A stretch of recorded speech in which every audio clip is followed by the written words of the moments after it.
Әйелдердің пікірінше, ер адамдарға сенуге болмайды. Ерлердің пікірінше, әйелдерге сенуге болмайды.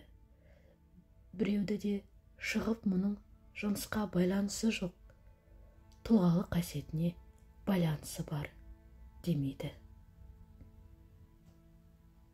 Өзімнен қорқам. Өлтірген өзімді өзім ғой. Басымда ми жоқ. Тиянақ таппай кезуде ой. О, досым менің, күлкімді тауып әкелші. Суретін өмір, күлетін нағыз кезім ғой. Айналадағы адамдарға бәрі бір ғой. Өткені сіз, өткен өткелмен өтпеген сон. Қорғаудың сыртында тұрып, тас лақтыра береді. Олар сізді сынауы мүмкін, сізді айыптауы мүмкін. Қатеңізді бетіңізге басып, күлуі мүмкін. Сыртыңыздан тон пішіп, тіпті тозақтық деп, төре болып баға беруі мүмкін. Бәрі мүмкін. Неге? Себебі олардың деңгейі, түйсік тонымы сіздің құзырыңызда емес қой. Сіз олардың көпірген аузына да, қарайған жүрегіне де басқара алмайсыз. Соған бола, әр қайсына тоқтап бұрыла берсеңіз, түбі жолыңыздан жаңыласыз. Сізге сол керек пе? Сіздің құзырыңызға тәуелді бір ғана нәрсе бар. Ол сіздің өз өміріңіз. Оны қалай басқарсаңыз да мейлі. Тек әр сәтсіздікке түңіліп, уақыттан ұтылып қалмаңыз. Ғұмырыңыздың соңына дейін таңдаған жолыңыз бақытқа апарар жол болсын. Адамның тежеуші күші де өзі, қозғаушы күші де өзі.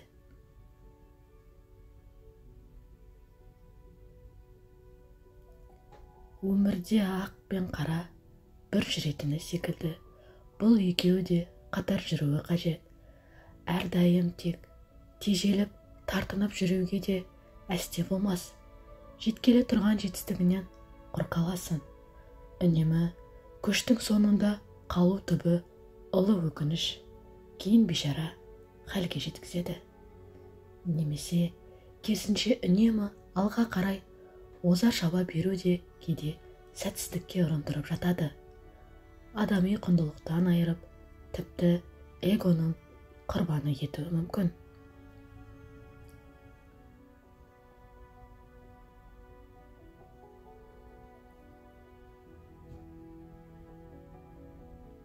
Сондықтан өмірдің әр тұсында, әр әрекетінің айналасында әрдайым баланс болуы шарттылық.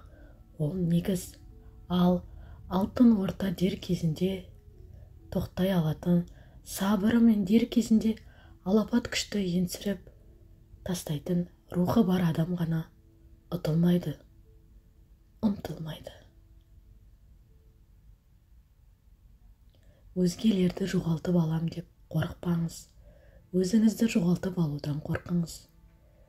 Өйтпесе адамдарға сенсеңіз, көңіліңіз еленбей, ниетіңіз бағаланбай қалуы мүмкін.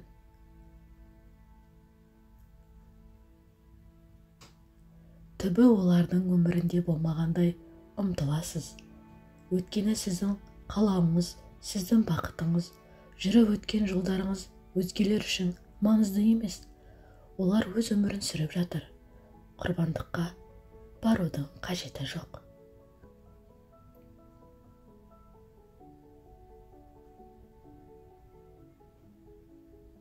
Олар сізге, сіз оларға міндетті емессіз.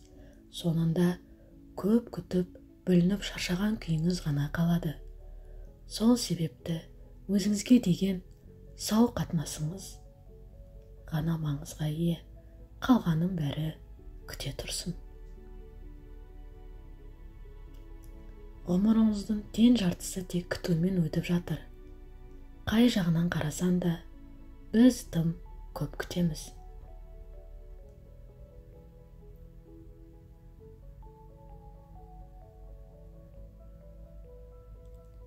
Қайта артқа қайрылмайтын адамның кері оралып келуін күтеміз. Көңіл сізден көңіл күтеміз. Мейірімі жоқтан махаббат күтеміз. Құдайдан баршылық, байлық күтеміз.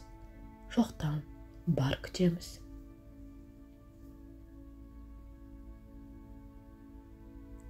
Ал шындығында бізге ешкім де ештеңе де міндетті емес.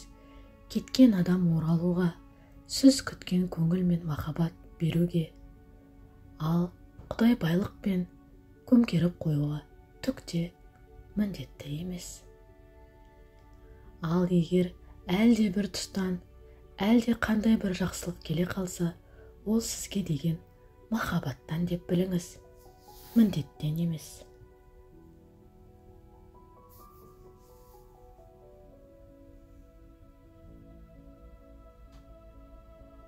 Сондықтан көп күтуге қақымыз жоқ.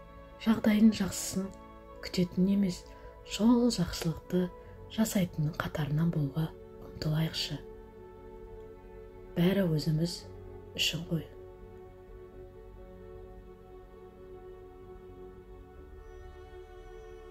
Сізді таңдаудың алдына қоятын қай қатынаста махаббат жоқ.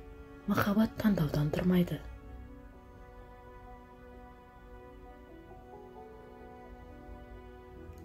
Махаббат адам мен адам арасындағы сүйіспеншілік пен мейірімнен, сенім мен сыйластықтан тұрады.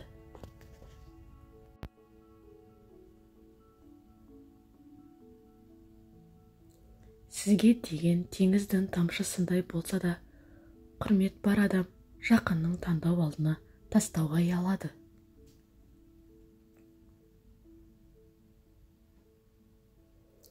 Ұялмаса, мәжбүрлесе, көңіліңізді күпті етіп жараласа, ол адамның жақындығынан қайыры жоқ. Үміт етпеңіз.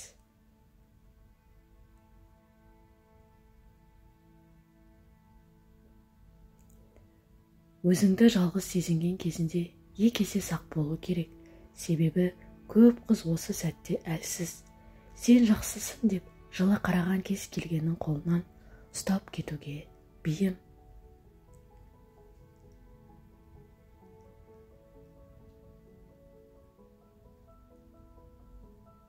Кейде жалғыздық шыдатпайтындай ауыр, бірақ әркімнің өзін тоқтата алуы керек.